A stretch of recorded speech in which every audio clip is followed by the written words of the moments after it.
The beauty of the Haltech ECU is that we had a PC log running during the middle of our log, and we have the dyno information populating as well. So we have two bits of information to actually backtrack off of.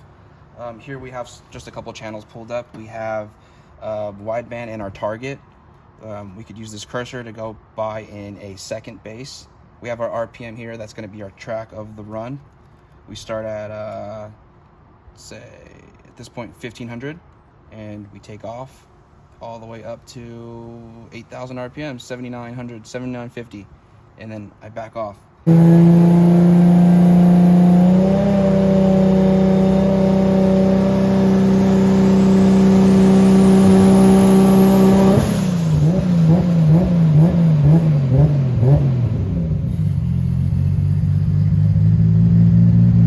How I know I back off is we'll pull up a channel. Let's get TPS. It's alphabetical order. Throttle position sensor. Let's go ahead and grab it and overlay it over our RPM. And here we have our position. So it looks like here I gave it a little bit of throttle to get started, right? We took off. 100% throttle, I'm pinned. The dyno's holding me back at 1500 RPM, then it takes off. Our RPM's tracing away, all the way up to 7900. This line right here is my TPS. If you want, we'll change the color of it so we can kind of see what we're talking about. Let's make it green.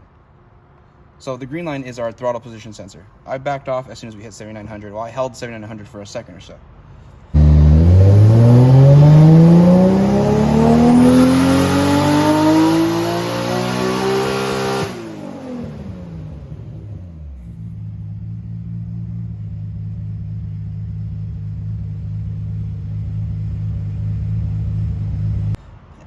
Let's check the information of that run. We have injector duty cycle, which looks like we hit a total of 68%, 79% duty cycle max, 70% duty cycle, I'm sorry. And our fuel pressure did start to fall off a little bit, but it could have been boost pressure. We'll track that right now. Looks like our fuel pressure is at 55 PSI and it's staying rock solid at 55 PSI. And it drops down to 48.7, but that could also be correlated with map sensors. So if we look at our map, looks like we had a solid 17 pounds of boost, 17.6 pounds of boost, and that looks like that kicked in pretty strong at 5,000, and it stayed at 17, 18 pounds of boost all the way till the end. So the pressure did drop off a pound. We're pretty much almost at the limit of the single fuel pump and 70% duty cycle of this injector. A little bit left in the injector, almost out of pressure. So about time for another pump.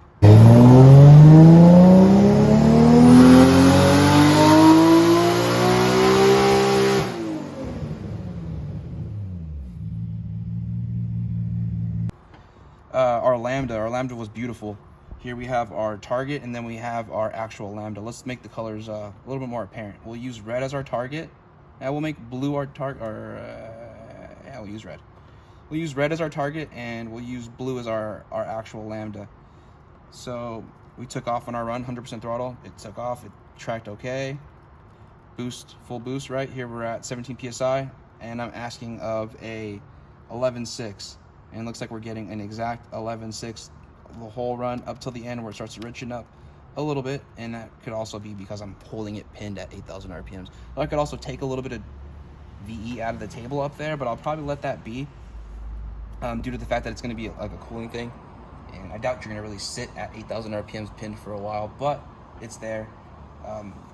The data is beautiful. Any other information I would want to see, I can see right here. Ignition angle, we can see our I don't have any O2 correction because we're not using the O2 control, because I am the tuner, not the O2 per se at the moment. Anything we really want to see, we can see oil temperature, we can see water temperature. We want to see water temperature along the way to see how hot the engine got. let's take a quick gander. So let's look for coolant temperature. Coolant temperature sensor. Let's overlay it on top of this one. Looks like it stayed at a rock solid 165 degrees the whole run, and picked up 1 degree Fahrenheit towards the end. Not bad.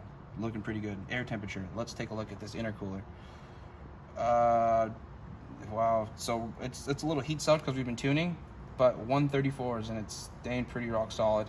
Not the most quick responding air temperature sensor, but fair to say accurate. The better channel to actually monitor would be calculated air temperature sensor, calculated air temperature value, but this does give us some good insight and to when to start to pull trims for ignition based off of air temperature. Everything's looking pretty good, Jesse. 604 wheel horsepower and 468 torque, and a pretty hefty power band. I think you should be pretty happy with this. Yeah. Thank you for trusting me with your car. Thanks for tuning it. Let's get it off the dyno and some street pulls. I want to confirm that you like the way it drives on the street. You should save some fuel, by the way. Cool.